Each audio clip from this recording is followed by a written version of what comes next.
students, welcome back to Indian Constitution class. I am Ami Patel. Today we discuss history of Indian Constitution.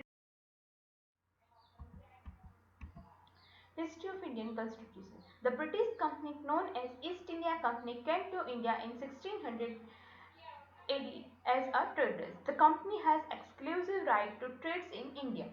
In the year 1765, the East India Company obtained Diwani rights of Bengal, Bihar and Orissa. After the Indian Soldier Revolution in 1858, the British Crown understood the direct responsibility of the governance. It continued up to August 15, 1947. After that, India got independent. Before 1947, India was divided into two main entities, the princely state and 11 province. Right 1600 की century में east India company Bharat में आई थी, as a traders आई थी. Right सबसे पहले उन्हें दीवानी rights मिले थे, मतलब मैसूर कलेक्ट करने के राइट्स मिले थे. हमें आज़ादी मिली तब तक वो राइट्स चलते रहे. आफ्टर दैट 1947 में हमें आज़ादी मिली, तब इंडिया टू मेन एंटिटीज में डिवाइड थे, 11 province and princely state. Right next, Regulating Act of 1773. The first step was by British Parliament to control and regulate the affairs of East India Company in India. It is designated the Governor of Bengal as the Governor General. Warren Hastings was become the first Governor General of Bengal. Okay. East India company के function को control करने के लिए first step था ये. Right इसमें जो बंगाल के गवर्नर थे उनको गवर्नर जनरल बनाया गया था. वॉरेन हेस्टिंग जो थे वो first governor general of Bengal बने. Next is Pitt's India act of 1784. Distinguishes between the commercial and political function of the company, court of director for commercial function and board of director for a political function. Governors counselling was established in Madras and Mumbai. अब पिट्स India act 1784 क्या कहता है कि company के जो function थे, commercial function and political function, उनको differentiate किया गया. Court of director for commercial function and board of control for political function के लिए next is chartered act of 1830. The East India Company Act 1830, also known as Charles Act 1830. It was an act of Parliament of United Kingdom which renewed the charter issue of British East India Company and continued the company's rule in India. अब 1813 के act को Charles act भी बोलते हैं. ये United kingdom का एक अधिनियम है. इसने क्या किया था, को जो इश्यूज थे उसको रिन्यू किया था, उसको रिन्यू करके कंपनी का जो शासन था वो इंडिया में चालू रखा था. Next act is chartered act of 1833. The governor general of Bengal become as the governor general of India. The first governor general of India was Lord William Bentinck. This was the final step toward the centralization in British India. The beginning of the central legislature of India, as the act also took away legislative power of Bombay and Madras province. The act ended the activities of the East India Company as the commercial body and it became a purely administrative body. अब governor general जो बंगाल के थे उनको भारत के पूरे भारत का governor general बनाया गया. William Bentinck first governor general बने थे. ब्रिटिश भारत के सेंट्रलाइजेशन की ओर ये लास्ट स्टेप था. राइट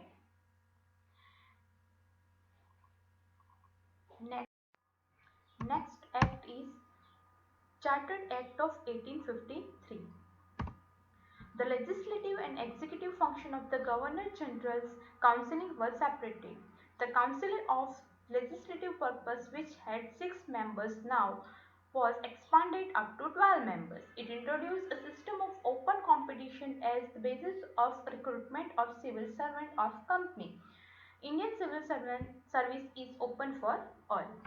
अब 1853 के एक्ट में क्या हुआ था कि गवर्नर जनरल के लेजिस्लेटिव एंड एग्जीक्यूटिव मीन्स कायदा के कारोबारी व्यापारी वर्क जो थे उनको सेपरेट कर दिया गया था. लेजिस्लेटिव के जो 6 मेंबर थे वो अब 12 मेंबर हो गए थे. और इसमें कंपनी में जो कंपटीशन बेसिस पे रिक्रूटमेंट की पॉलिसी डाली गई थी। अब इंडियंस के लिए सिविल सर्विस ओपन थी। Next is government of India act 1858. The rule of company was replaced by the rule of crown in India. The power of British crown were to be executed by the Secretary of the State for India. He served assisted by the Council of India having 15 members. He was assigned with complete authority and control over Indian administration through Viceroy as his agent. The Governor General was made the Viceroy of India. Lord Canning was the first Viceroy of India. He abolished the Board of Control and Court of Director. Okay. अब 1858 के act को सबसे important act कहा जाता है। ये कितना important क्यों है? पहला काम जो ये एक्ट ने किया वो था ईस्ट इंडिया कंपनी के जो अब तक रूल करती आ रही थी इंडिया में, पॉलिटिकल फंक्शन कर रहे थे, उसको एबोलिश कर दिया गया, पूरी तरह से हटा दिया गया, राइट। और जितनी भी पावर थी गवर्नमेंट की, टेरिटरी की, रेवेन्यू की, ये सारी की सारी पावर ईस्ट इंडिया कंपनी के पास जो थी वो ब्रिटिश काउंट के हाथ में ट्रांसफर कर दी गई, राइट। ये जो एक्ट है वो लागू किया गया था 1857 का, जो रिवॉल्व हो जाता है, राइट। सेपोइस म्यूटिनी भी बोल रहे थे। तो उसमें सैनिक थे, सेपोई थे, जो ईस्ट इंडिया कंपनी में काम करते थे, उनमें बहुत असंतोष फैल जाता है और वो कंपनी के अगेंस्ट में विद्रोह कर देते हैं। और अब ऐसा लगता है कि कंपनी अब हारने वाली है और वो इंडिया को छोड़ के चली जाएगी, लेकिन ऐसा होता नहीं है। जो ब्रिटिश गवर्नमेंट है वो रीएन्फोर्समेंट देती है, मदद करती है ईस्ट इंडिया कंपनी को और इस रिवॉल्ट को कुचल दिया जाता है। तो इसके बाद ब्रिटिश गवर्नमेंट को लगता है कि अब यही सही समय है ईस्ट इंडिया कंपनी के ख़त्म कर देते हैं और गवर्नमेंट जो पावर जो थी वो डायरेक्ट गवर्नमेंट रूल करती है, राइट। ये को गुड गवर्नमेंट एक्ट भी बोला जाता है। तो 1858 के बाद पावर ब्रिटिश क्राउन के हाथ में आ जाता है। That's why it is called a crown rule. ये कब तक चलता है? हमें इंडिपेंडेंस नहीं मिली तब तक। अब देखते हैं कि इस एक्ट के फीचर्स क्या है, क्या किया था इस एक्ट ने। इंडिया में पहले जो थी, अब वो मैजिस्ट्री में, इंडिया जो थी वो अब मैजिस्ट्री के नाम पे रूल किया जाता था। इंडिया के गवर्नर जनरल थे, उनको उनके नाम को चेंज करके वाइसरॉय कर दिया जाता है और इन ब्रिटिश क्राउन का डायरेक्ट रिप्रेजेंटेटिव बनाया जाएगा। मीन्स ब्रिटिश क्राउन का एक रिप्रेजेंटेटिव इंडिया में रूल करेगा। उनको वाइसरॉय ऑफ इंडिया भी कहा जाता है। और जो पहले बोर्ड ऑफ कंट्रोल और कोर्ट ऑफ डायरेक्टर हुआ करते थे, इन दोनों को हटा दिया गया क्योंकि अब तो ईस्ट इंडिया कंपनी रही नहीं, तो ये दोनों का तो कुछ काम ही नहीं था। और सेक्रेटरी ऑफ स्टेट जो थे वो ब्रिटेन में रहते थे, जो ब्रिटिश कैबिनेट के एक मेंबर्स थे, राइट, एक तरह से कैबिनेट मिनिस्टर थे। और इनके ऊपर अब सारी की सारी रिस्पॉन्सिबिलिटी दे दी गई। इंडिया के सारे एडमिनिस्ट्रेशन का कंट्रोल इनके हाथों में आ गया। इनके अंडर में वाइसरॉय को रखा जाता है। अब दोनों viceroy and secretary of state जो ब्रिटेन में रहते थे वो दोनों मिलके काम करते थे और कंट्री को चलाते थे। सेक्रेटरी ऑफ स्टेट को मदद करने के लिए, उनको असिस्ट करने के लिए 15 मेंबर्स की काउंसिलिंग बनाई गई, जो कि एक एडवाइजरी काउंसिलिंग भी कही जाती है। तो ये जो था वो पूरा 1858। Next act is Indian counselling act of 1861. It introduced for the first time Indian representation in the institute like Viceroy's Executive and Legislative Council as a non-official member. 3 Indians were entered in a legislative counseling first time. Legislative counseling were established in the center as well as in province. It provides that the Viceroy's Executive Council should have some Indian as an unofficial member by transcribing the legislative function or business. It initiated the process of decentralization by restoring the legislative power again to the Bombay and Madras board. अब ये act से Indians को law making process में participate कर सकते हैं, तो इसलिए ये एक्ट को इंडियन काउंसिलिंग एक्ट भी कहा जाता है। वाइसरॉय जो है तो उन्होंने इंडियंस को नॉन ऑफिशियल मेंबर के रूप में लेजिस्लेटिव काउंसिलिंग में अपॉइंट किया था, राइट। 3 इंडियंस को अपॉइंट किया था, तो उस समय के वाइसरॉय लॉर्ड कैनिंग थे। उन्होंने 3 इंडियंस को अपॉइंट किया था, the Raja of Banaras, Maharaja of Patiala and sir Dinkar Rao. ये 3 मेंबर्स थे जो फर्स्ट टाइम इन्हें अपॉइंट किया गया था। Okay, now next is Indian Counseling Act of 1892. It introduced indirect election as a nomination. It enlarged the size of the legislative counseling. It enlarged the function of the legislative counseling and gave them a power to discuss the budget and addressing a question to the executive. Right?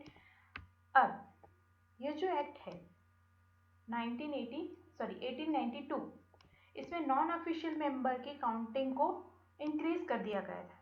इसमें यह भी कहा गया था कि majority जो है वो ब्रिटिश मेंबर की ही रहेगी, राइट। तो ऑफिशियल मेंबर 50% ब्रिटिशर ही होंगे, 50% से ज़्यादा, राइट। एंड इसके साथ लेजिस्लेटिव काउंसिलिंग के जो फंक्शंस थे और जो पावर्स थे उनको बढ़ा दिया गया था, और जो बजट के रिलेटेड क्वेश्चंस थे उसमें क्वेश्चनरीज कर सकते थे मेंबर्स। थर्ड इम्पोर्टेंट काम ये एक्ट ने किया था कि कुछ नॉन ऑफिशियल मेंबर्स का सिलेक्शन रिकमेंडेशन के बेस पे होना चाहिए, राइट। सेंट्रल लेजिस्लेटिव काउंसिलिंग में एंड प्रोविंशियल लेजिस्लेटिव काउंसिलिंग में भी कुछ नॉन ऑफिशियल मेंबर्स का रिकमेंडेशन के बेस पे नॉमिनेशन किया जाएगा। वाइसरॉय जो है वो सेंट्रल लेजिस्लेटिव काउंसिलिंग में एंड गवर्नर्स जो है वो प्रोविजनल लेजिस्लेटिव काउंसिलिंग में नॉन ऑफिशियल मेंबर को रिकमेंडेशन के बेस पे नॉमिनेट करेगा। Okay, now next act is Indian counselling act of 1909। Indian counselling act of 1909 is also called as Mole-Minto Reform Act. Election, mainly indirect, were affirmed for all levels of society. The elected Indians were also enabled to debate budgetary and complementary matters and table resolution. It changed the name of the Central Legislative Council to the Imperial Legislative Council. The number of Central Legislative Council were increased 60 from 16. It introduced a system of communal representation for Muslims by accepting the concept of separate electorate. The first time the Indians was given a place in a Viceroy's Executive Counseling, Satyendra Prasad Sinha as the first member of counseling. Okay, now इस act में क्या हुआ था कि central legislative counselling के जो 16 members थे उनको इंक्रीज करके 60 कर दिया गया था, राइट। और जो सेंट्रल लेजिस्लेटिव काउंसिलिंग थी उसमें ऑफिशियल मेजोरिटी ब्रिटिशर की होगी, राइट। बट जो प्रोविजनल लेजिस्लेटिव काउंसिलिंग है उसमें नॉन ऑफिशियल मेजोरिटी हो सकती है, मतलब कि इंडियंस की मेजोरिटी हो सकती है, ऐसा कहा गया था। इसने सबसे पहली बार वाइसरॉय एंड गवर्नर्स इन दोनों की जो एग्जीक्यूटिव काउंसिलिंग हुआ करती थी उसमें इंडियंस को एंटर किया गया था, राइट। तो फर्स्ट मेंबर जो थे वो सत्येंद्र प्रसाद सिन्हा थे। इसके अलावा इम्पोर्टेंट फीचर है वो है कि सेपरेट इलेक्टोरेट का मुस्लिम के लिए एक अलग से कम्युनल रिप्रेजेंटेटिव सिस्टम अडॉप्ट किया गया था, राइट। मुस्लिम की पॉपुलेशन के अकॉर्डिंग उन्हें सीट दी जाएगी और इलेक्शन जो होगा वो भी मुस्लिम वोटर के थ्रू ही होगा, ऐसा ये एक्ट में कहा गया था। Next act is government of India act 1990। This act is also known as Montagu-Chelmsford Act. The central subjects were fixed and separated from those of provincial subjects. Right? इसे Montagu Chelmsford act भी कहा जाता है। ऐसा क्यों? तो ये तो जो मेंबर्स थे चेम्सफोर्ड एंड मॉन्टेग्यू। तो उनके द्वारा ये एक्ट ड्राफ्ट किया गया था और मेंटेन किया गया था। तो Edwin Montagu secretary of state for India थे एंड लॉर्ड चेम्सफोर्ड जे वो viceroy as well as governor general थे। इसका इम्पोर्टेंट फीचर हम देखते हैं तो सबसे इम्पोर्टेंट फीचर है वो ये है कि इसने सबसे पहली बार लॉ मेकिंग पावर के जो सब्जेक्ट्स थे उनका डिवीजन किया था, right. Next act is government of India act 1935. The first is Simon Commission was established and it submit the Simon's report. After that, 3 table round conference were established. Then a white paper on constitution reform. After that, report of the joint selection committee. Right? तो ये act में क्या है, ये जो act है 1935 का, ये ब्रिटिश पार्लियामेंट के द्वारा पास किया गया है, अब तक का सबसे लॉन्गेस्ट एक्ट कहा जाता है। 1927 के बाद सर सिमोन जॉनसन के चेयरमैन में एक कमीशन अपॉइंट किया गया था, राइट। 1930 में उन्होंने अपनी रिपोर्ट ब्रिटिश पार्लियामेंट को सबमिट किया था। अब इसमें क्या था, 1990 के बाद 1990 का जो एक्ट थे उनके बाद इंडिया की वो एक्ट के अकॉर्डिंग इंडिया की कंडीशन कैसी है, उसमें क्या चेंजेस होने चाहिए, ये सब ये रिपोर्ट में समराइज किया गया था। उसके बाद 1930, 1931 एंड 1932, 30, 31 एंड 32 को 3 राउंड टेबल कॉन्फ्रेंस हुए थे। ये 3 राउंड टेबल कॉन्फ्रेंस लंदन में हुए थे, अरेंज किए गए थे। इसमें इंडिया से रिप्रेजेंट करने के लिए 1931 में गांधी जी गए थे। अब ये 3 राउंड टेबल कॉन्फ्रेंस के बाद एक वाइट पेपर ऑन कॉन्स्टिट्यूशन आता है, इसमें क्या चेंजेस होने चाहिए वो बताया गया था। और उसके बाद ये वाइट पेपर सबमिट हो जाता है जॉइंट सिलेक्शन कमेटी को, राइट। और जॉइंट सिलेक्शन कमेटी वो कुछ मॉडिफिकेशन करके अपना रिपोर्ट बनाती है। तो ये जो पूरा है वो 1935 का एक्ट है। Next act is 1947, Indian independence act. It declared the India as an independent state. It established the responsible government at the central and province. Okay? तो 1947 का एक्ट क्या कहता है कि इंडिया को वो एक as a independent state declare करता है। Now next is element of Indian Constitution. It is one preamble, 25 parts, 1 to 450 articles, 101 amendment, 12 schedule, 5 appendix, and different fundamental rights like Article 12 to 35, fundamental duties like Article 51A, and directive principles Article 35 to 51.